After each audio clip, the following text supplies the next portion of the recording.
Hello, World Wide Web. Welcome to the Hangin with Web Show. I'm GW Pomichter. Thank you so much for logging on and tuning in, coming on out to hang out with us a little bit. We are at Space Coast Book Lovers in Cape Canaveral, Florida, and we are hanging right now with author Tracy Tripp. Just a tease, just keep rolling with it. Tracy Tripp, don't trip over it. See what I did there? That's awful. That's horrible. The author of Still Life. Yes. All right, Tracy, thanks for hanging with us for a little while. Thank you for having me. Good conference this weekend. We were Wonderful just talking. conference. Yeah. Let's talk about Still Life. We'll start there. We'll kind of work our way back. Because I know you've done the spiel probably 3,000 times this weekend. So it should be easy to get going, right? Yeah. Still Life. Well, Still Life, I think it's very, deals with the topic that's good for today. It's about texting and driving and an accident that happens when a husband is texting and driving. But with both my books, Parting Gifts was my first one, and this one, I really like the growth of the human spirit. So I like to put my characters in a situation that's very challenging and kind of knocks them off their pedestal of I could never do this or that, and then put them in a very challenging situation. So in this story, the woman's husband kills someone texting and driving. Ooh. But then she finds out who was texting him at the time. So then she's really challenged in her marriage and her relationships and everything, and has to dig deep to see what, when she's tempted in other ways, what will hold things together. And yes. And she has to. So you can kind of poke your characters a little bit with a stick. Yes, I definitely. See what you can get. Yes, I definitely do. And for both my stories, they fail, and then they have to work their way back. But ideally, they become a better person. Life's most effective teacher is failure. I read that somewhere. I didn't say it. Someone else did. Someone smart. But it's true. And it sounds like you poke your characters a little bit, and you get them all fired up, and let them fall on their face. As a writer, you play God with a universe that you create. How hard is that? How hard is it to challenge your characters? How do you know when it's the right time for them to redeem themselves or to come back? Or how do you choose what lessons are the best ones for them to learn? Well, it's really it's sometimes hard to explain how this story takes shape. And each of my stories is, and I hope that's okay, it's hard to talk about one without mentioning please, the other. By all means. Not only are we going to mention them both, Still Life and Parting Gifts. Parting Gifts. We're going to put links to both of them down below so they can find awesome. You. Okay. So Parting Gifts came to me because I used to deliver Meals on Wheels in the Richmond area. Mm-hmm. And there was a sweet woman that she was so kind, and she had COPD, and she was at the end of her life, and she was scared of thunderstorms, and she had one neighbor that would come and visit her. But even at Christmas, no family came, nothing. And when you deliver Meals on Wheels, you will see there's a lot of people alone at the end of their life. But this particular woman stood out to me because she was so kind. I'm like, where is everyone? Why is there only a neighbor that visits her? And so I use my imagination. It's so not her story. She probably is very happy it's not her story.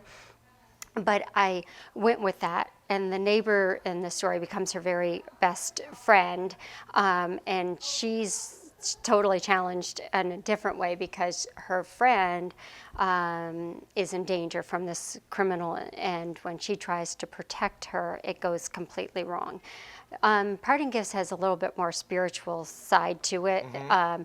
I don't think that you need to necessarily be religious to enjoy the story, but there is more of a little religious tone to that one. Okay. About forgiveness, forgiving yourself, because she is about to die, and you know that from the get-go, and there's flashbacks, and she has to decide whether to take the secret to her grave or to fess up to what she did to try to protect her friend. Wow. So, and that one, the story came from my just wondering, how is this woman totally alone? The writer's favorite question, what if? Yes. And so you met a person and they inspired a train of thoughts and questions, and what if?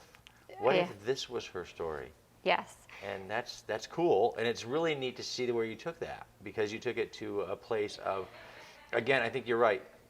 It's not a religious context to have very spiritual questions asked, and what we take with us and what bags we carry to the end of our lives it's a very difficult question as we get older to deal with. You know, what peace do I want to make with myself and with the people around me?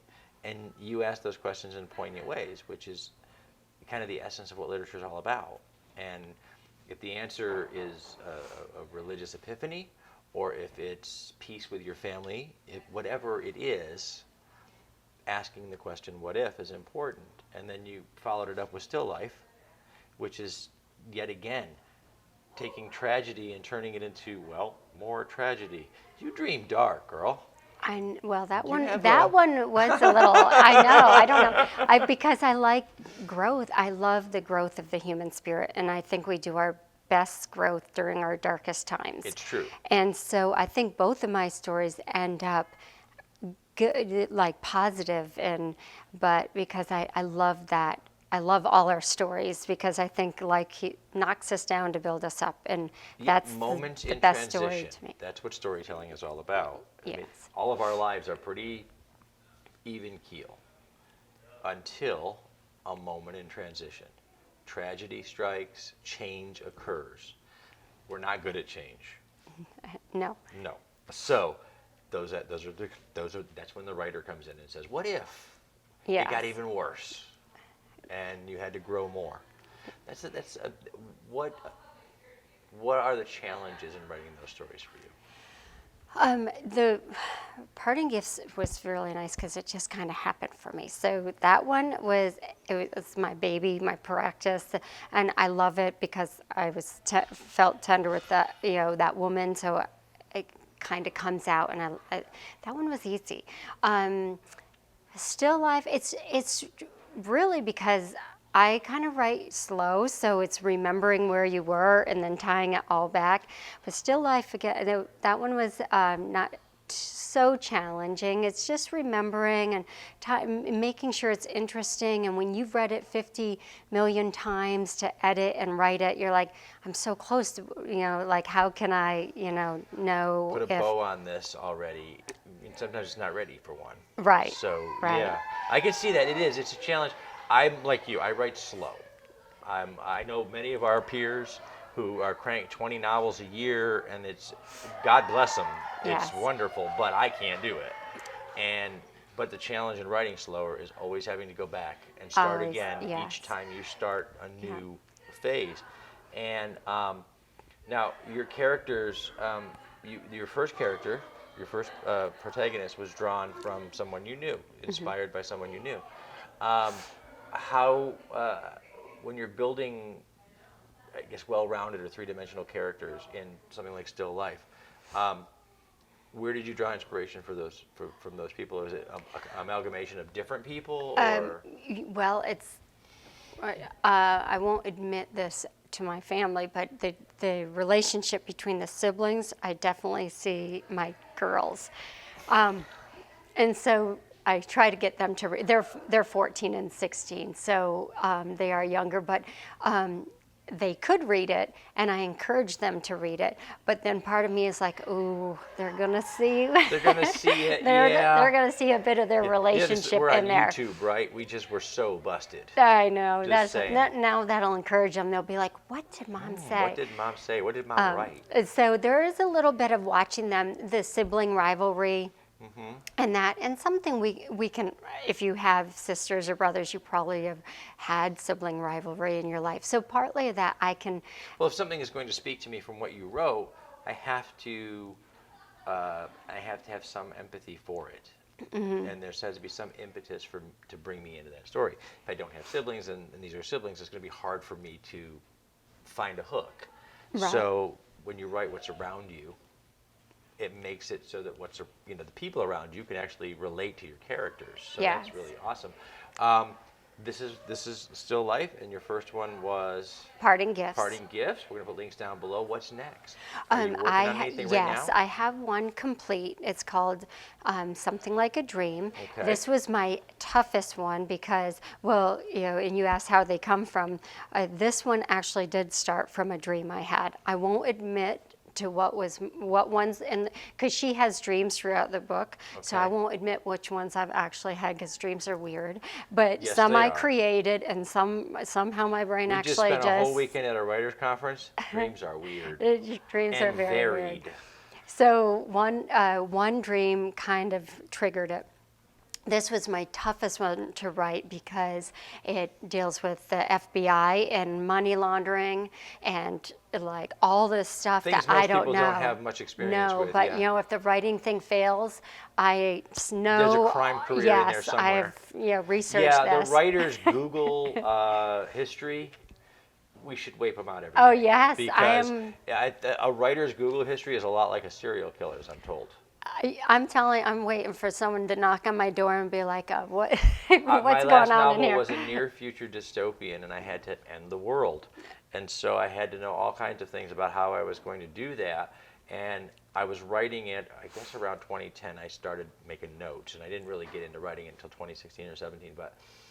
And I was thinking to myself, in the age post 9/11, I'm doing searches on things like nuclear weapons and EMP pulses, and I am so on a watch list right now because it's crazy, right? So Yes.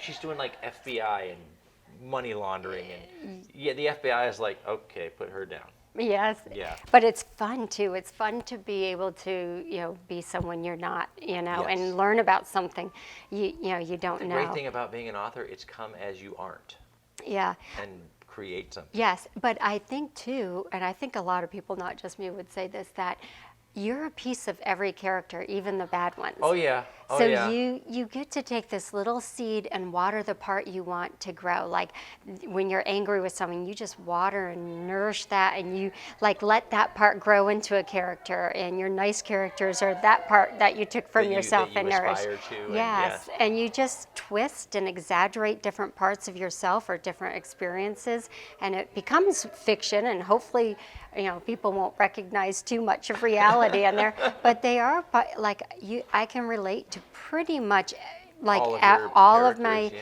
all of my characters in some way. They're just very exaggerated, except my one bad guy. But I know someone in that I can whose personality you could. yeah, that I Yes. twisted and exaggerated Yeah. to make him. So yeah, so I loved writing this for the learning process and going places I haven't gone, but it's by far my hardest, and it's got a sequel. So I've got the first one complete, and if the titles stay the same, it's Something Like a Dream, and then the sequel is Touching the Horizon, and that one I'm working on still. So I just haven't decided how I want to publish it yet. Best moment now on your writer's journey?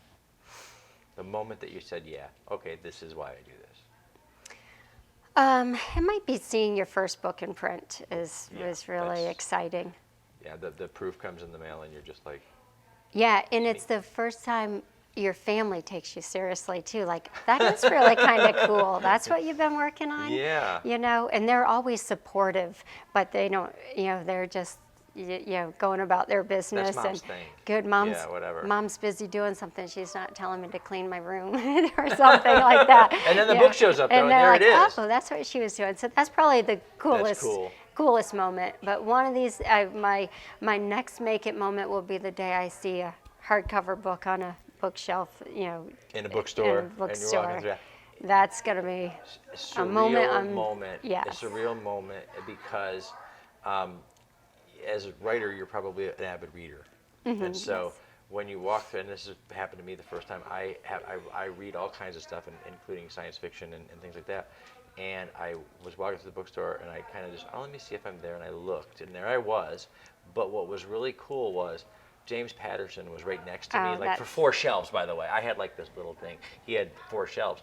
But I'm sitting there, and I'm looking at this author that I greatly admire and aspire to, and there's 2 little my books, and I'm like,